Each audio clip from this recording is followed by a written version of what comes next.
बिस्मिल्लाहिर्रहमानिर्रहीम अस्सलाम वालेकुम व्यूअर्स की हाल है। उम्मीद है सारे ठीक होंगे। अल्लाह ताला सारिਆਂ ਨੂੰ ਆਪਣੇ ਘਰਾਂ 'ਚ ਖੁਸ਼ ਰੱਖੇ, ਆਬਾਦ ਰੱਖੇ, ਆਮੀਨ ਸੁਮਾ ਆਮੀਨ। ਇਹ ਤੇ व्यूअर्स ਆਲੂ ਬੈਂਗਨ ਦੀ ਬਹੁਤ ਹੀ ਜ਼ਬਰਦਸਤ ਜੀ ਤੇ ਨਵੀਂ ਰੈਸਪੀ ਤੁਹਾਡੀ ਲੈ ਕੇ ਆਏ ਹਾਂ। ਉਮੀਦ ਕਰਦੀ ਹਾਂ ਤੁਹਾਨੂੰ ਸਭ ਨੂੰ ਬੜੀ ਪਸੰਦ ਆਏਗੀ। ਤੁਹਾਨੂੰ ਵੀਡੀਓ ਚੰਗੀ ਲੱਗੇ ਤੇ ਲਾਈਕ ਤੇ ਸ਼ੇਅਰ ਜ਼ਰੂਰ ਕਰਿਆ ਜੇ। ਚੈਨਲ ਤੇ ਨਵੇਂ ਆ ਤੇ ਚੈਨਲ ਨੂੰ ਸਬਸਕ੍ਰਾਈਬ ਕਰਕੇ ਜਾਇਆ ਜੇ, ਨਾਲ ਬੈਲ ਆਈਕਨ ਨੂੰ ਜ਼ਰੂਰ ਪ੍ਰੈਸ ਕਰਿਆ ਜੇ ਤਾਂ ਕਿ ਆਉਣ ਵਾਲੀ ਵੀਡੀਓਜ਼ ਦਾ ਨੋਟੀਫਿਕੇਸ਼ਨ ਤੁਹਾਡੇ ਤੱਕ ਆਸਾਨੀ ਨਾਲ ਪਹੁੰਚ ਸਕੇ। ਚਲੋ ਦੇਖਦੇ ਹਾਂ ਕਿ ਆਪਾਂ ਇਹਨੂੰ ਕਿਸ ਤਰ੍ਹਾਂ ਬਣਾਇਆ ਵਾ। बिस्मिल्लाहिर्रहमानिर्रहीम। सब तो पहले बर्तन दे विच घी ले लांगे।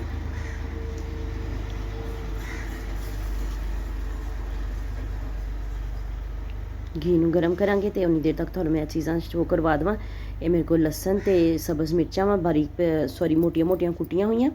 दरदरा जिहा इन्हां नूं तुसीं कुट लैणा वा, बेशक तुसीं ग्राइंडर च कुट लवो, बेशक तुसीं कुंडी च कुट लो। तो घी नूं फुल गर्म नहीं होण देना। उस तो पहले तुसीं इहदे विच जीरे का 1 चम्मच शामिल कर देना, क्योंकि जो फुल गर्म घी दे विच तुसीं जीरा शामिल करोगे तो घी दे विच जांदे फ्लेवर तो नहीं देगा, तो लेकिन जल जाएगा तो जले हुए का फ्लेवर आएगा। इसलिए घी नूं ज़्यादा गर्म होने तो पहले ही तुसीं इहदे विच जीरा शामिल कर देना वा।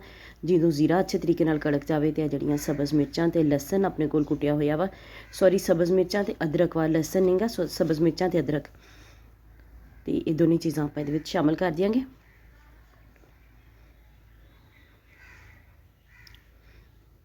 ज़्यादातर लोग लसन का इस्तेमाल नहीं करते बैंगन दे विच, इसलिए मैं भी इस्तेमाल नहीं किया इहदा।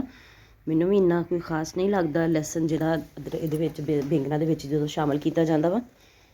बहुत कम मैं इस्तेमाल करती हाँ लसन का बैंगनां दे विच, ते इसलिए सिर्फ अदरक ते सब्ज़ मिर्चां नूं मोटा मोटा कुट लेना वा। अदरक का कच्चापन खत्म होने तक ते मिर्चां दे थोड़ा जिहा फ्राई होने तक इन्हां नूं आपां फ्राई करांगे। बहुत ही मज़े दे आलू बैंगन बनणगे, तुसीं ज़रूर ट्राई करके देखनी है। एक मीडियम साइज़ की प्याज कट के शामिल कर दी। हम प्याज का कलर गोल्डन होने तक आप इनू फ्राई करांगे। बहुत ज़्यादा गोल्डन नहीं करना, बस थोड़ा जिहा कलर चेंज करना वा इहदा। तो थोड़ा जिहा कलर चेंज हो गया वा तो इहदे विच हल्दी शामिल करांगे, 1/2 चम्मच।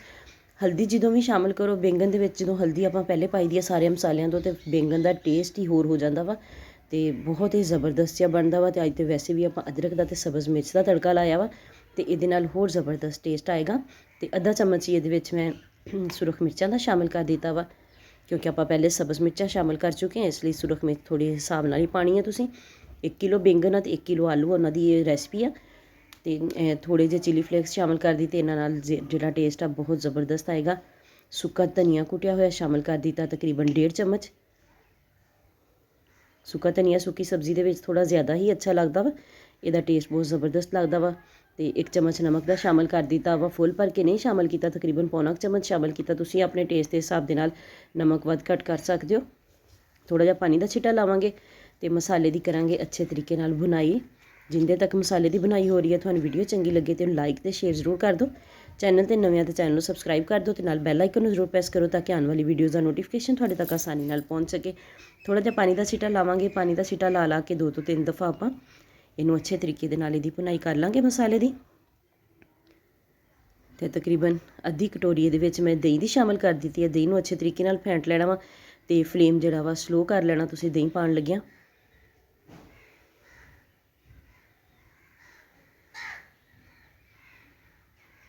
दही का पानी खुश्क होने तक हुण इहदी आपां भुनाई करांगे। तो उस तो बाद आपां इहदे विच वैजीटेबल शामिल कर दांगे। वैजीटेबल जिहड़ी है तुसीं अपनी मर्ज़ी के हिसाब नाल उहनूं कट सकदे हो, जिस तरह के मर्ज़ी पीस बना लो आलू दे ते बैंगन दे। बिस्मिल्लाहिर्रहमानिर्रहीम। दोनों चीज़ों को इकट्ठियां ही शामिल कर दिता वा। इन्हां दा कोई सुक्कियां सब्जियां का इन्ना कोई इशू नहीं हुंदा, इन्हां ने पानी छड्डना वा ते आलू भी इहदे विच खुद ही गल जाने आ। थोड़ी देर वास्ते इनू फुल फ्लेम ते ही रखांगे ताकि पानी जिहड़ा वा जल्दी छड्ड देन बैंगन।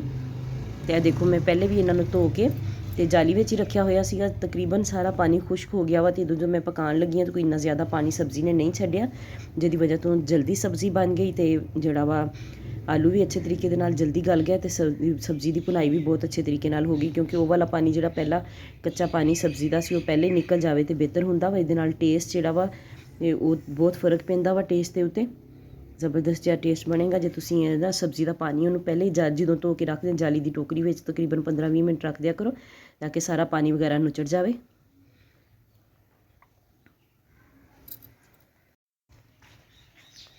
सब्ज़ी नूं मिक्स करांगे अच्छे तरीके दे नाल ताकि इक्वल जिहा कलर आवे, इक्वल जी भुनाई होवे इहदी। ਆਲੂ ਬੈਂਗਣ ਦੇਖਣ ਨੂੰ ਤਾਂ ਬਹੁਤ ਹੀ ਆਮ ਜਿਹੀ ਸਬਜ਼ੀ ਹੈ, ਲੇਕਿਨ ਇਹਨੂੰ ਜੇ ਅੱਛੇ ਤਰੀਕੇ ਦੇ ਨਾਲ ਬਣਾਇਆ ਜਾਵੇ ਤੇ ਇਹੀ ਆਮ ਸਬਜ਼ੀ ਜਿਹੜੀ ਆ ਖਾਸ ਹੋ ਜਾਂਦੀ ਹੈ ਕਿ ਦਿਲ ਕਰਦਾ ਵਾ ਕਿ ਖਾਣਾ ਖਾਈ ਜਾਵੇ ਬੰਦਾ। 2 ਦੀ ਬਜਾਏ 4 ਰੋਟੀਆਂ ਵੀ ਤੁਸੀਂ ਇਹਦੇ ਨਾਲ ਖਾ ਸਕਦੇ ਹੋ। ਬਹੁਤ ਹੀ ਮਜ਼ੇ ਦਾ ਆਲੂ ਬੈਂਗਣ ਦਾ ਸਾਲਨ ਆਪਣਾ ਤਕਰੀਬਨ ਤਿਆਰ ਆ। ਦੇਖੋ ਇਹਨੂੰ ਦਰਮਿਆਨ ਵਿੱਚ ਜਗ੍ਹਾ ਬਣਾ ਕੇ ਚੈੱਕ ਕਰ ਲਓ। ਜੇ ਤੇ ਤੁਹਾਨੂੰ ਪਾਣੀ ਵਗੈਰਾ ਨਜ਼ਰ ਆਵੇ ਤੇ ਮਤਲਬ ਆ ਕਿ ਹਜੇ ਹਾਂਡੀ ਦੀ ਭੁਨਾਈ ਨਹੀਂ ਹੋਈ, ਇਹਨੂੰ ਥੋੜ੍ਹਾ ਜਿਹਾ ਹੋਰ ਭੁੰਨ ਲਓ।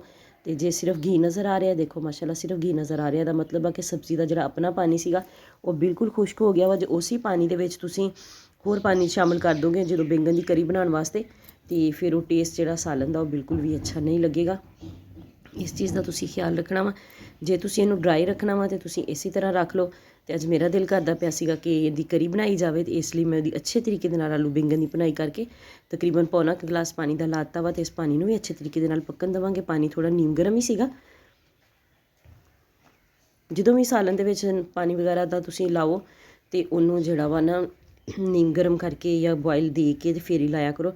ਪਾਣੀ ਮੈਨੂੰ ਥੋੜ੍ਹਾ ਕਮ ਲੱਗ ਰਿਹਾ ਸੀ ਕਿ ਇਹਨੇ ਪੱਕ ਕੇ, ਤੇ ਉਹ ਜਿਹੜਾ ਪਾਣੀ ਮੈਂ ਪੌਣਾ ਗਲਾਸ ਲਾਇਆ ਸੀ ਉਹ ਖੁਸ਼ਕ ਹੋ ਜਾਣਾ ਸੀ, ਇਸ ਲਈ ਮੈਂ ਥੋੜ੍ਹਾ ਜਿਹਾ ਪਾਣੀ ਹੋਰ ਲਾ ਦਿੱਤਾ ਤਾਂ ਕਿ ਥੋੜ੍ਹੀ ਜਿਹੀ ਪਕਾਈ ਹੋ ਜਾਵੇ ਅੱਛੇ ਤਰੀਕੇ ਦੇ ਨਾਲ। ਆਲੂ ਨੂੰ ਜੇ ਥੋੜ੍ਹੀ ਬਹੁਤ ਕਸਰ ਹੈਗੀ ਆ ਤੇ ਉਹ ਵੀ ਗਲ ਜਾਣ ਅੱਛੇ ਤਰੀਕੇ ਨਾਲ। ਤੇ ਮਾਸ਼ਾਅੱਲਾ ਮਾਸ਼ਾਅੱਲਾ ਜ਼ਬਰਦਸਤੀ ਆਲੂ ਬੈਂਗਣ ਦੀ ਸਬਜ਼ੀ ਆਪਣੀ ਤਿਆਰ ਆ। ਆਲੂ ਬੈਂਗਣ ਕਰੀ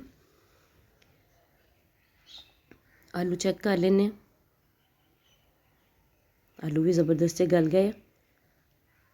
ਮੇਰੇ ਬਾਕੀ ਦੇ ਚੈਨਲ ਦਾ ਵੀ ਵਿਜ਼ਿਟ ਕਰੋ, ਬਹੁਤ ਜ਼ਬਰਦਸਤ ਰੈਸਪੀਜ਼ ਤੁਹਾਨੂੰ ਮਿਲਣਗੀਆਂ। ਬੇਸ਼ੱਕ ਉਹ ਆਮ ਸਬਜ਼ੀ ਦੀਆਂ ਰੈਸਪੀਜ਼ ਹੋਣ ਜਾਂ ਚਿਕਨ ਦੀਆਂ, ਮਟਨ, ਬੀਫ, ਹੋਰ ਵੀ ਕੋਈ ਮਿੱਠੀਆਂ ਚੀਜ਼ਾਂ ਦੀਆਂ ਮਿੱਠੀਆਂ ਡਿਸ਼ਾਂ, ਕਾਫੀ ਰੈਸਪੀਜ਼ ਮੇਰੇ ਚੈਨਲ 'ਤੇ ਪਈਆਂ ਵਾ। ਮੋਟਾਪੇ ਦੇ ਟੋਟਕੇ ਪਏ ਹੋਏ ਆ, ਤੇ ਤੁਸੀਂ ਜ਼ਰੂਰ ਮੇਰੇ ਚੈਨਲ ਦਾ ਵਿਜ਼ਿਟ ਕਰੋ। ਤੁਹਾਨੂੰ ਵੀਡੀਓਜ਼ ਅੱਛੀਆਂ ਲੱਗਣ ਤੇ ਲਾਈਕ ਤੇ ਸ਼ੇਅਰ ਜ਼ਰੂਰ ਕਰੋ। ਤੇ ਗਰਮ ਮਸਾਲਾ ਸ਼ਾਮਿਲ ਕਰ ਦਿੱਤਾ ਵਾ, ਤੇ ਕਸੂਰੀ ਮੇਥੀ ਸ਼ਾਮਿਲ ਕਰ ਦਿੱਤੀ ਆ ਉੱਪਰ, ਤੇ ਥੋੜ੍ਹਾ ਜਿਹਾ ਮੈਂ ਸੌਂਫ ਦਾ ਪਾਊਡਰ ਸ਼ਾਮਿਲ ਕੀਤਾ ਸੀਗਾ। ਸਾਰੀਆਂ ਚੀਜ਼ਾਂ ਨੂੰ ਹੱਥ ਦੇ ਨਾਲ ਹੀ ਸਪਰਿੰਕਲ ਕਰ ਦਿੱਤਾ ਅੱਛੇ ਤਰੀਕੇ ਦੇ ਨਾਲ। ਤੇ ਥੋੜ੍ਹਾ ਜਿਹਾ ਚਾਟ ਮਸਾਲਾ ਐਂਡ 'ਤੇ ਸ਼ਾਮਿਲ ਕਰਾਂਗੇ ਤਾਂ ਕਿ ਥੋੜ੍ਹਾ ਜਿਹਾ ਖੱਟਾ ਜਿਹਾ ਟੇਸਟ ਆਵੇ। ਤੇ ਥੋੜ੍ਹੀ ਦੇਰ ਲਈ ਆਪਾਂ ਇਹਨੂੰ ਲਿਡ ਲਾਵਾਂਗੇ। ਮਾਸ਼ਾਅੱਲਾ ਜ਼ਬਰਦਸਤ ਜਿਹਾ ਆਲੂ ਬੈਂਗਣ ਕਰੀ ਆਪਣੀ ਤਿਆਰ ਆ। ਇੱਕ ਦਫਾ ਚਮਚ ਚਲਾ ਲਈਏ ਤਾਂ ਕਿ ਮਸਾਲੇ ਵਗੈਰਾ ਜਿਹੜੇ ਆਪਾਂ ਸ਼ਾਮਿਲ ਕਰਕੇ ਲਿਡ ਲਾ ਦਿੱਤਾ ਸੀ ਉਹ ਸਾਰੇ ਅੱਛੇ ਤਰੀਕੇ ਦੇ ਨਾਲ ਮਿਕਸ ਵੀ ਹੋ ਜਾਣ।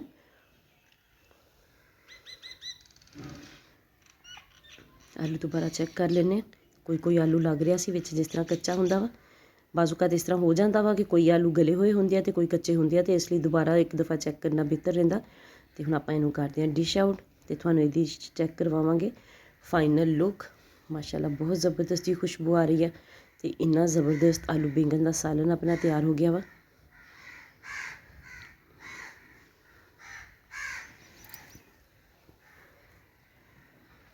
ਤੁਹਾਨੂੰ ਰਸਗੁੱਲੇ ਦੀ ਰੈਸਪੀ ਚਾਹੀਦੀ ਹੋਵੇ, ਮੁਰਾਦਾਬਾਦੀ ਬਿਰਯਾਨੀ ਦੀ ਰੈਸਪੀ ਚਾਹੀਦੀ ਹੋਵੇ, ਤੇ ਮੈਂ ਇਸੇ ਵੀਕ ਦੇ ਵਿੱਚ ਉਹ ਰੈਸਿਪੀਜ਼ ਅਪਲੋਡ ਕੀਤੀਆਂ ਵਾ।